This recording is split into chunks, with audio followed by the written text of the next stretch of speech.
काली नजर। माँ, माँ, अरे क्या माँ माँ कर रहा है? बकरी का बच्चा है क्या?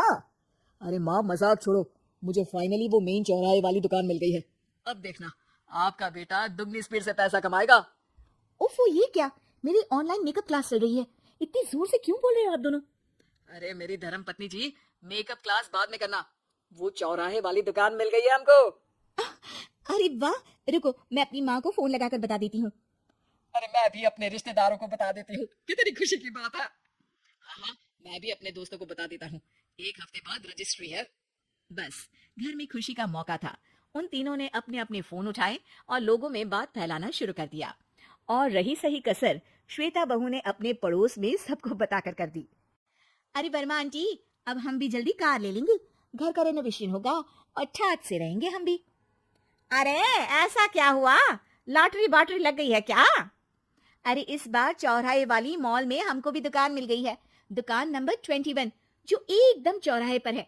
अब ग्राहक बढ़ेंगे तो आमदनी भी बढ़ेगी ही ना। अरे वाह, कितनी खुशी की बात है। मैं बहुत खुश हूँ तुम्हें इतना खुश देख के। बाकी एक बात कहूँ, सबको मत बताते फिरना। किसी की नजर लग जाएगी तो खुशी की खबर वापस लौट जाएगी। हाँ, ऐसे थोड़ी ना होता है। अब डरा रही हो।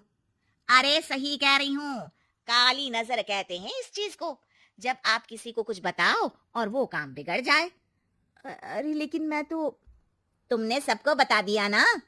हाँ, फोन लगा लगा के। अब बच के रहना, काली नजर बड़ी खतरनाक होती है। श्वेता इतनी खुश रहती है कि वो वर्मा आंटी की बात पर ध्यान ही नहीं देती, जबकि पड़ोस में और भी लोगों से खुशी की खबर शेयर करती रहती है। अगले दिन राजेश बहुत दुखी होकर घर आता है। अरे बेटा, क्या हुआ? मुंह क्यों सूजा हुआ है? मधुमक्खी ने काट लिया क्या? माँ, वो दुकान किसी और के पास चली गई। किसी ने ज्यादा भाव लगा दिया। अरे पर बात तो आपसे हुई थी ना उस दुकान वाले की। हाँ, आज मैं टोकन अमाउंट देने गया था, तब मुझे पता चला कोई आकर सुबह मुझसे पहले ही ज्यादा अमाउंट दे गया। काली नजर। क्या? क्या कहा? वर्मा आंटी ने समझाया था कि किसी को बताना मत, वरना काली नजर लग जाएगी। अच्छा, तुम्हें उनकी बात मान लेनी चाहिए थी। उनकी बात मान लेती, लेकिन उसके पहले ही सबको बता चुके थे ना हम तीनों। अरे अगली बार से ध्यान रखेंगे। कोई भी नई चीज होगी तो किसी को नहीं बताएंगे। तीनों कुछ दिन ऐसे ही रहते हैं, पर एक दिन श्वेता को एक मेल आता है। राजेश, मेरा ऑनलाइन मेकअप कोर्स कंप्लीट हो गया। अब मैं खुद का पार्लर खोल सकती हूँ। अरे वाह, अपने मोहल्ले में ही खोलते हैं। ये जो घर के सामने दुकान है ना, वहीं। हाँ, यहाँ सस्ती भी मिल जाएगी। अगले दिन श्वेता वर्मा आंटी के पास जाती है मिठाई का डब्बा लेकर। अरे आओ आओ, कैसे आना हुआ? जोर से नहीं बोलूंगी। वो सामने वाली दुकान है ना, वहां मैं अपनी पार्लर की दुकान खोलने वाली हूँ, उसकी मिठाई है। अरे वाह, बहुत बधाई हो तुमको। हाँ, मैं कमाने लगूंगी तो राजेश पर पूरे घर का बोझ नहीं रहेगा ना आंटी जी। ये तो है, पर ये बता कि तूने ये बात किसी और को तो नहीं बताई ना? अरे नहीं नहीं, पिछली बार गलती कर दी थी। काली नजर लगी किसी की और राजेश के हाथ से वो दुकान चली गई थी। सबको मत बताना। चलो मैं चलती हूँ, कल दुकान की बात करने भी तो जाना है। अगले दिन श्वेता दुकान के लिए मालिक से बात करने जाती है। अरे लेकिन दुकान तो हम कल रात को ही किसी को दे चुके हैं। कल ही? हाँ, कल ही। 2 दिन बाद कोई यहाँ पार्लर भी खोल लेगा। आप कहीं और दुकान देख लीजिए।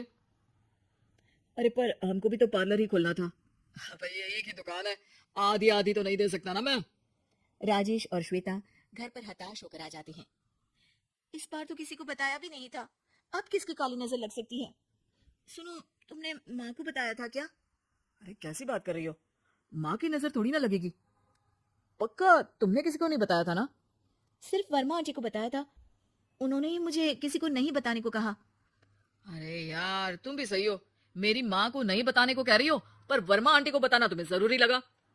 अरे वर्मा आंटी ने ही तो काली नजर के बारे में बताया था ना, वो हमेशा हमारा भला ही तो चाहती हैं। मेरी माँ भी हमारा भला ही चाहती है। अरे पर चिल्ला क्यों रहे हो? बात नहीं कर सकते क्या आराम से? नहीं आता हूँ आराम से बात करना, और करना भी नहीं चाहता हूँ मैं।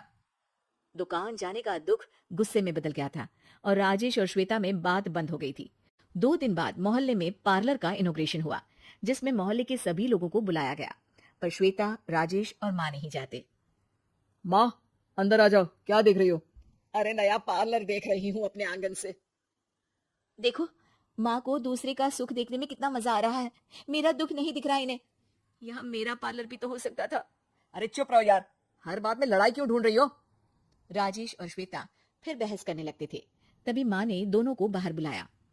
अरे जरा देखो तो दुकान चलाने वाले का बोर्ड पर नाम क्या लिखा है? श्रुति वर्मा। गाड़ी निकाल बेटा, हमें कहीं जाना है। काली नजर का इलाज कराने। राजेश अपनी बाइक निकालता है। तीनों ट्रिपलिंग कर रहे हैं। माँ राजेश को उस मॉल वाली दुकान पर लेकर जाती है जहाँ राजेश अपनी दुकान खोलने वाला था। यही दुकान लेना चाहता था ना तू? हाँ, पर इनको भी दुखी करने लेकर आई हो क्या यहाँ पर दुकान दिखाकर? वहाँ काफी नहीं था? अरे श्वेता, थोड़ा सब्र रख, अभी पता चलेगा कि हम यहाँ क्यों आए हैं। बता, इस दुकान चलाने वाले का नाम क्या है? अनुपम वर्मा। कुछ समझ में आया? वो दुकान वाली श्रुति वर्मा, ये दुकान वाला अनुपम वर्मा, और हमारे पड़ोस में हमने उस दुकानों के बारे में बताया किसको था? वर्मा आंटी को। मतलब वर्मा आंटी ही हमारा काम बिगाड़ रही है? नहीं नहीं, ऐसा नहीं हो सकता, ये बस इत्तेफाक है। राजेश अपना फोन निकालता है और श्रुति वर्मा और अनुपम वर्मा के नाम फेसबुक पर सर्च करता है, जहां ये दोनों ही वर्मा आंटी के रिश्तेदार होते हैं। श्वेता को समझ में आ जाता है कि वर्मा आंटी की ही नजर काली नजर है। अब क्या करना है? कोई भी खुशी की खबर हो तो काली नजर से बचना है, यानी वर्मा आंटी से बचना है। अरे पर मुझे ये समझ में नहीं आया कि वो हमारे साथ ऐसा क्यों करेंगी?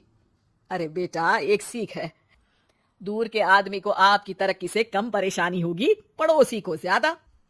दोनों माँ की बात में हामी भरते हैं और अगला काम चुपचाप करने की कसम खाते हैं, ताकि आगे से वर्मा आंटी कोई काम ना बिगाड़ सके।